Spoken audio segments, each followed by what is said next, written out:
como moro a cerca de 8 km de Coimbra, faço viagens curtas e não costumo viajar, por exemplo, para Lisboa de automóvel, vou sempre de comboio. De modo que o que eu ouço é basicamente a Antena 1 e a Antena 2, porque a rádio acaba por ser, hoje em dia, uma maneira bastante abreviada de nos apercebermos do que está a acontecer, porque este regime de hora e meia de noticiários na televisão nos deixa sem fogo.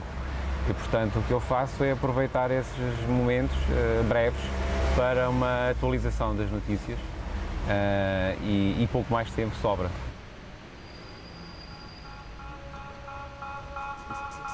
Bom, eu chamo-me Fernando Matos Oliveira, venho da área da literatura, que era um trajeto bastante comum há uns anos nesta relação com as artes. As pessoas em geral vinham da literatura para as artes. Mesmo com as artes plásticas há uma relação próxima com a literatura. Nasci por um acaso familiar em Ilho e passei a minha infância em São Pedro do Sul. E recordo-me que um dos primeiros contactos com o teatro decorreu com o Cénico de São Pedro do Sul.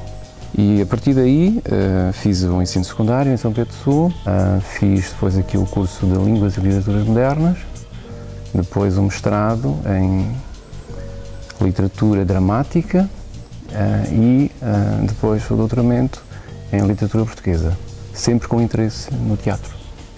Não apenas do teatro como o conhecemos, em termos tradicionais, mas das artes do espetáculo em geral.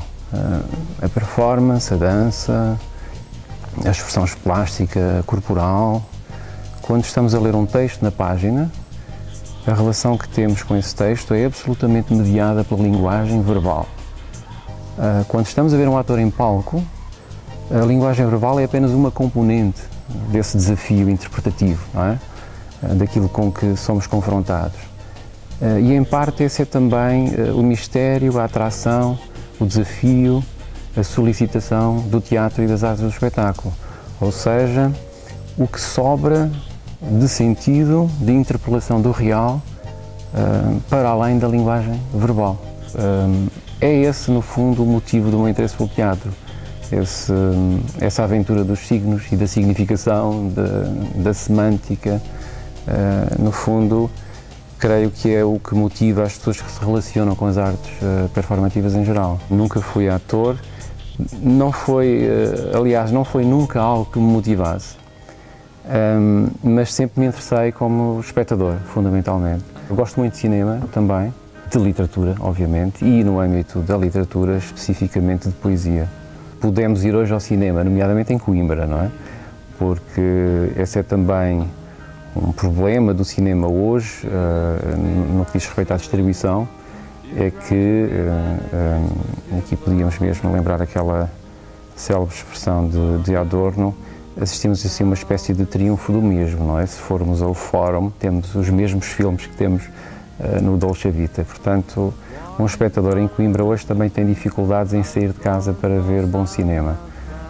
E essa é também uma pergunta lançada ao TAGV em Coimbra.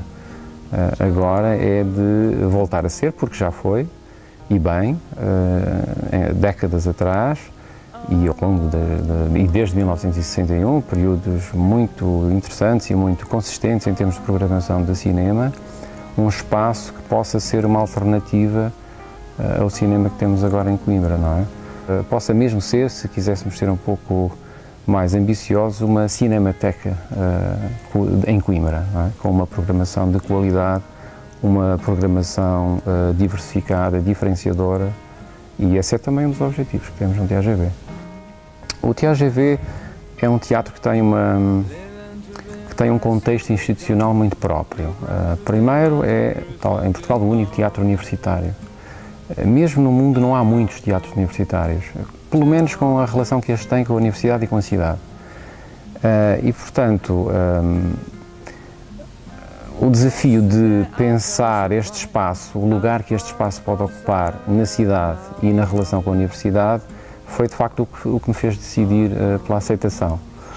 E por ter, enfim, nestes próximos anos, é esse o compromisso, estes próximos 3 anos, a oportunidade de refazer essa relação entre a cidade e a universidade e este polo a que chamamos de TAGV. Estamos no início, estamos ainda a dialogar com muitos parceiros aqui na cidade de Coimbra para ver se conseguimos as condições institucionais, financeiras e também estratégicas para que possamos fazer uma programação apelativa e que volte, no fundo, a ligar o teatro à cidade e envolver também a universidade de outra forma, porque sendo um teatro universitário ele deve e pode ter uma relação com o que a universidade faz em termos de formação e em termos de investigação.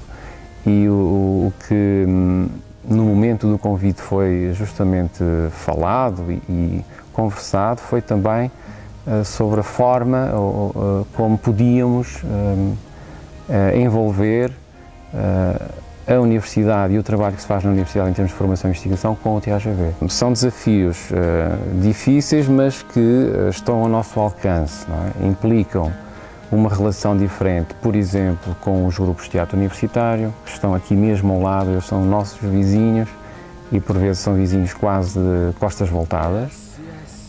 E também uma relação mais orgânica com os projetos de formação da universidade, nomeadamente ao nível da pós-graduação, onde muitos artistas, justamente muitos artistas que vêm do teatro, das artes plásticas, da área do design, multimédia, do curso de estudos artísticos que decorre na Faculdade de Letras, não têm um espaço onde possam experimentar, testar, e refletir sobre aquilo que estão a escrever ou a pensar.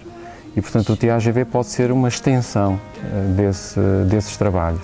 Isso implica ter capacidade de manter um diálogo crítico, não é, com esses projetos e de desafiar essas pessoas a virem aqui a experimentar as suas ideias. Não é?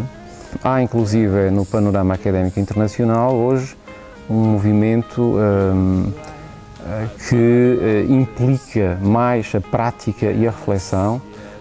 Por exemplo, na Inglaterra e nos Estados Unidos tem aparecido uma série de doutoramentos, que eles chamam Practice Research PhDs, que supõem uma relação íntima entre a reflexão e a prática. E muitos deles têm componentes de projeto e de criação que são centrais nesses trabalhos de pós-graduação. E, portanto, isso, como já está de facto a acontecer na universidade, é importante também dizer isso, esses projetos ou projetos similares já estão a acontecer no Colégio das Artes, na Faculdade de Letras e também no Design e Multimédia, eventualmente em alguns projetos de arquitetura, têm no TAGV, deverão ter, queremos que tenham aqui um espaço para se concretizarem, para se materializarem. De facto, o mais apelativo é pensar a programação, no fundo, olhar para o território, que é o nosso território, para as oportunidades de programação, para os agentes criativos, não é, que temos no nosso território e ver de que modo é que podemos trazê-los ao TAGV, de que modo é que o TAGV pode ocupar um lugar no percurso que eles têm em termos de criações e de itinerância. E também a possibilidade de fazer da programação um ato criativo em si, não é? Programar é condicionar a percepção, é oferecer um regime de percepção das artes, porque programar é selecionar, é escolher, e isso é francamente motivador, não é? Por outro lado, e eu creio que isso é um clássico deste tipo de funções, o menos interessante, eu diria, são as tarefas de natureza estritamente burocrática, que ainda são algumas, mas que nós vamos atenuando, não é, pelo meio do que nos motiva mais. Não é? I wanna get you when you see me.